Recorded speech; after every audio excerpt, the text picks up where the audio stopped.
찬송가 397장으로 찬송하겠습니다. 397장 찬송입니다.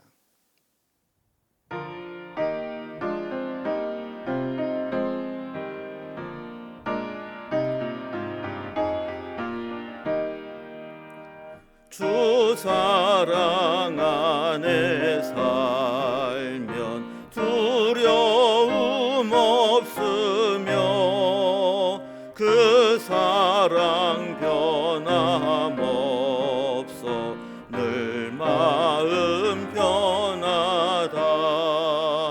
저 폭풍 몰아쳐서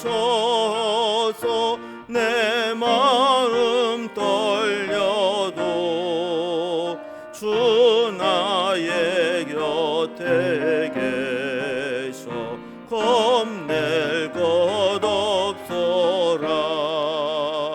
주 나의 목자시니 부족함 없으며 주 인도하는 대로 늘 따라가리라.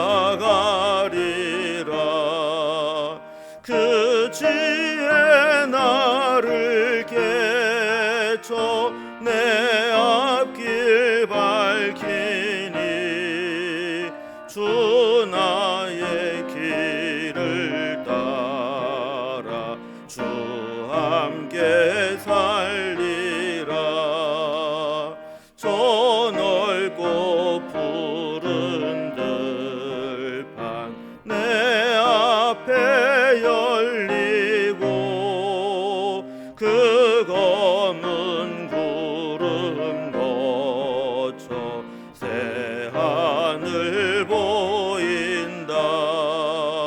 끝없는 나의 소망 저 환한 생명길 참 보배 되신 주님 늘 함께 하소서. 아멘. 오늘 함께 나눌 하나님 말씀은 예레미야서 32장 36절에서 마지막 절 44절까지 말씀입니다. 구약성경 1105면 예레미야 32장 36절에서 44절입니다. 말씀을 제가 봉독하겠습니다. 그러나 이스라엘의 하나님 여호와께서 너희가 말하는 바 칼과 기근과 전염병으로 말미암아 바벨론 왕의 손에 넘긴 바 되었다 하는 이 성에 대하여 이와 같이 말씀하시니라. 보라, 내가 노여움과 분함과 큰 분노로 그들을 쫓아보내었던 모든 지방에서 그들을 모아들여 이곳으로 돌아오게 하여 안전히 살게 할 것이라. 그들은 내 백성이 되겠고 나는 그들의 하나님이 될 것이며 내가 그들에게 한 마음과 한 길을 주어 자기들과 자기 후손의 복을 위하여 항상 나를 경외하게 하고 내가 그들에게 복을 주기 위하여 그들을 떠나지 아니하리라 하는 영원한 언약을 그들에게 세우고 나를 경외함을 그들의 마음에 두어 나를 떠나지 않게 하고 내가 기쁨으로 그들에게 복을 주되 분명히 나의 마음과 정성을 다하여 그들을 이 땅에 심으리라. 여호와께서 이와 같이 말씀하시니라. 내가 이 백성에게 이 큰 재앙을 내린 것 같이 허락한 모든 복을 그들에게 내리리라. 너희가 말하기를 황폐하여 사람이나 짐승이 없으며 갈대아인의 손에 넘긴 바 되었다 하는 이 땅에서 사람들이 밭을 사되 베냐민 땅과 예루살렘 사방과 유다 성읍들과 산지의 성읍들과 저지대의 성읍들과 네겝의 성읍들에 있는 밭을 은으로 사고 증서를 기록하여 봉인하고 증인을 세우리니 이는 내가 그들의 포로를 돌아오게 함이니라. 여호와의 말씀이니라. 아멘. 우린 지난 시간에 예레미야가 하나님 앞에 하나님은 능력이 있으심에도 불구하고 왜 하나님 백성들이 이방인의 손에 망하게 내버려 두시느냐 이렇게 탄식하며 기도한 것에 대해서 응답한 내용을 살펴보았습니다. 하나님이 저들을 이렇게 심판할 수밖에 없는 이 불가피성을 말씀하셨는데 찬송하겠습니다. 그것은 저들의 아주 지독하고도 오래된 우상 숭배, 충체적인 죄악들, 또 말씀을 아무리 가르쳐도 듣지 않는 완악함, 또 하나님의 자비의 임계점을 넘어버린 죄악들, 이런 것들이 결국 하나님의 심판을 가져오게 했다 하는 말씀들을 살펴보았습니다. 그러나 다행인 것은 하나님은 저들을 심판하시는 능력도 있으시지만 또 저들을 회복하는 능력도 있으시다는 거죠. 그래서 하나님은 심판으로 끝내지 않으시고 저들을 다시 회복하고 돌아오게 할 계획을 가지고 계십니다. 그래서 포로로 끌려가 노예 생활을 하던 바벨론에서 흩어진 모든 성읍에서 돌아오게 할 것이고 예레미야 또 32장 깨어진 26절에서 언약을 다시 35절까지 세우셔서 저들과 1104년이 영원한 이 언약을 삼으시겠다고 말씀합니다. 그리고 하나님은 이 언약을 확증하기 위해서 예레미야가 이스라엘의 멸망에 밭을 대한 사게 하신 하나님의 말씀을 행동, 받아서 예언을 전해야 통해서 하는 예레미야 이렇게 밭을 사게 하는 하나님 것이 어떤 앞에 의미가 있는 슬픔을 설명하며 주시죠. 기도를 올려드렸습니다. 하나님은 우리에게 다시 한번 깨어진 언약을 회복시켜 주시는 은혜를 베풀어 주시는데 오늘 본문을 보면 그 내용들을 두 개의 단락으로 설명하고 있습니다. 먼저 36절에서 42절까지는 하나님의 심판으로 포로로 끌려가게 될 것이지만 때가 되면 하나님께서 그들을 다시 돌아오게 하실 것을 약속해 주시고 그들과 다시 영원한 언약을 세우시겠다라고 말씀해 주십니다. 그리고 43절, 44절은 이렇게 하나님의 회복을 약속하시는 이것들을 증표로 행동 예언으로 보여주시는데 밭을 사게 하심으로 인해서 그 밭이 산 것의 주인이 될 것이다. 유다의 재건이 확정되고 다시 돌아와서 그 땅을 차지하게 될 것이다 하는 내용으로 말씀해 주십니다. 자, 먼저 첫 번째 단락을 봅니다. 포로에서 돌아오게 될 것을 약속하시고 깨어진 언약을 다시 세우시겠다고 말씀하시는 하나님의 말씀입니다. 자, 하나님의 심판으로 나라가 망하고 포로로 끌려가는 것은 이스라엘 백성들 입장에서 당하는 입장에서는 아주 무척 고통스러운 일이었습니다. 36절에 보면 그러나라는 말로 시작을 하면서 지난 시간 살펴봤던 하나님의 심판과는 완전히 다른 모습이 나타날 것을 이야기하죠. 지난번에 살펴본 심판은 칼과 기근과 전염병으로 바벨론 왕의 손에 넘긴 것처럼 보였습니다. 그러나 거기에 하나님의 뜻이 있다고 말씀을 합니다. 눈에 보이는 현실만 바라보게 되면 절망과 체념으로 아무런 소망이 없는 상태였지만 하나님께서는 그들에 대한 이 회복의 은혜를 계획하고 계시는 겁니다. 그래서 37절 말씀을 보면 하나님의 노여움과 분함과 또 큰 분노로 쫓아보내었던 곳에서 포로로 모든 곳에서 다시 무사히 돌아오게 하실 것이고 또 안전하게 정착해서 살게 하실 것이라고 약속해 주십니다. 하나님의 심판의 말씀 앞에서 사람의 희망이 아무런 의미가 없듯이 또 하나님이 용서와 은혜와 회복의 말씀을 주실 때 그 하나님의 약속 앞에 인간의 절망도 괜한 일이 되고 맙니다. 하나님의 은혜는 어떠한 불행이나 재난도 복으로 바꿀 수 있는 분입니다. 이제 끝이구나 하는 순간에도 하나님의 강력한 은혜가 임하게 되면 그 상황을 완전히 바꿀 수 있는 것이죠. 예루살렘 파괴는 이스라엘 백성들의 언약의 파기로 인한 결과이지만 하나님은 다시 언약을 세우실 계획을 가지고 계십니다. 38절에 보면 이 언약을 다시 한번 확인하게 됩니다. 그들은 내 백성이 되고 나는 그들의 하나님이 될 것이다 라고 말씀하는 거죠.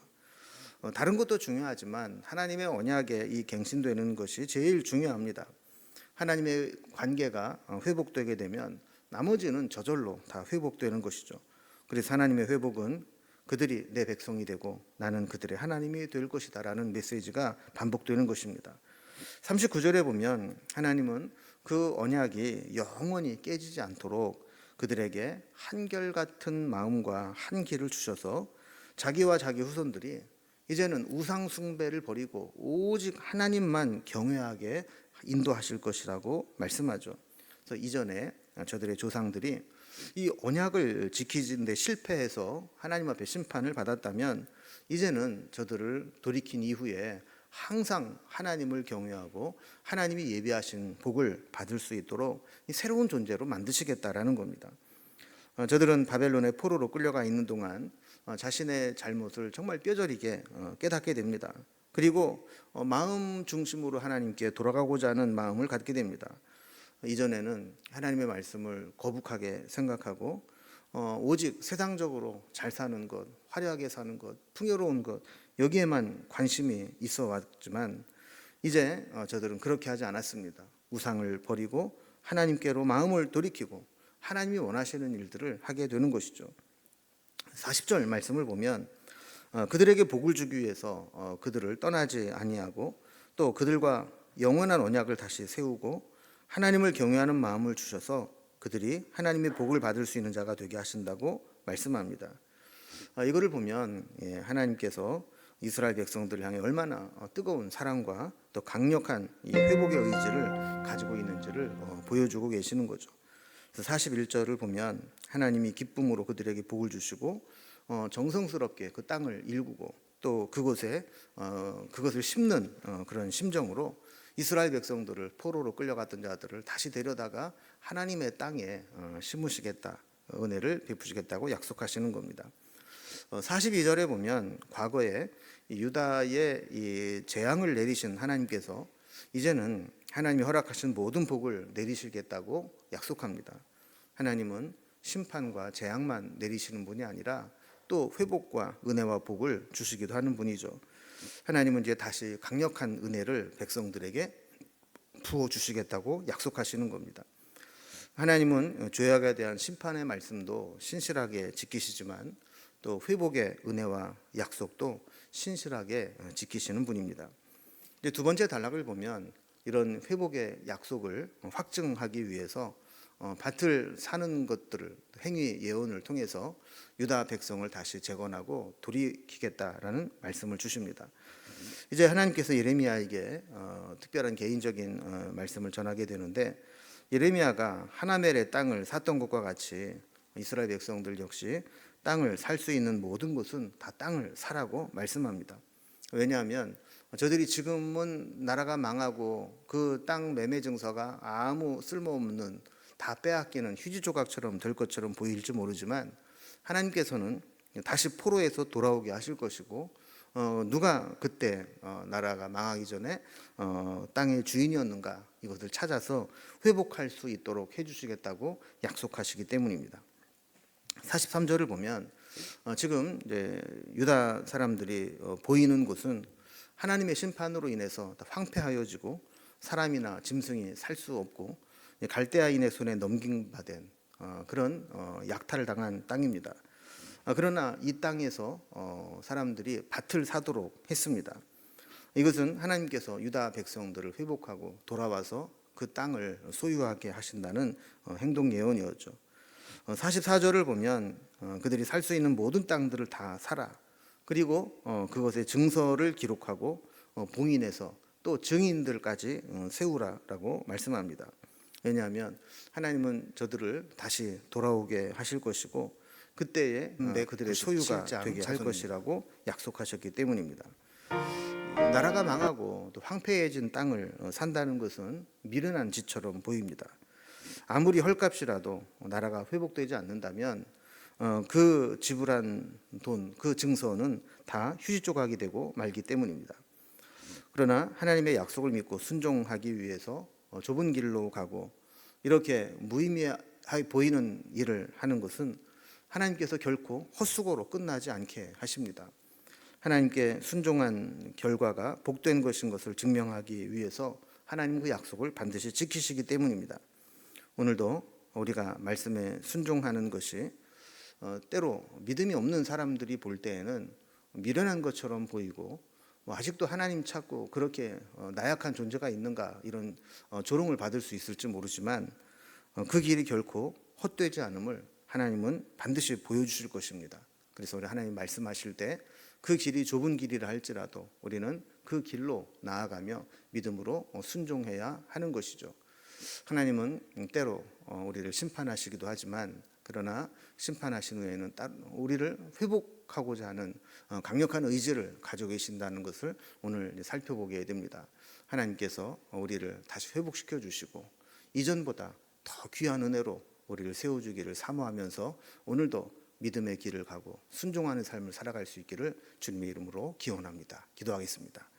하나님 아버지, 이스라엘 백성들이 저들의 죄악과 우상 숭배로 심판을 받고 나라를 잃고 포로로 끌려가지만 하나님은 그것으로 끝나는 것이 아니라 다시 돌아와 회복하게 할 것을 약속하시고 깨어진 언약을 다시 세우시겠다고 약속하신 말씀을 살펴보았습니다. 그리고 그 약속을 확증하기 위해서 땅을 사라고 말씀하는 것들을 보게 되었습니다. 세상 사람들이 볼 때에는 허무하고 무모한 짓처럼 보일지라도 결국 그 땅이 그 후손들에게 그들의 기업이 될 것을 우리에게 말씀하신 것과 마찬가지로 우리도 하나님 말씀을 붙잡고 살아가는 것이 믿음 없는 사람들이 볼 때에는 무모해 보이고 미련해 보일지라도 그 길이 결코 헛되지 않은 길임을 하나님께서 보여주시고 믿음으로 살아가는 삶이 될 수 있도록 인도해 주시옵소서. 우리의 잘못으로 하나님과의 언약이 깨어지고 주신 은혜가 깨어졌다면 다시 회복될 수 있도록 우리의 삶을 복되게 지켜 주시옵소서. 오늘도 우리에게 주실 은혜를 기대하며 예수님의 이름으로 기도드리옵나이다. 아멘. 각자의 기도 제목들로 자유롭게 기도하시겠습니다.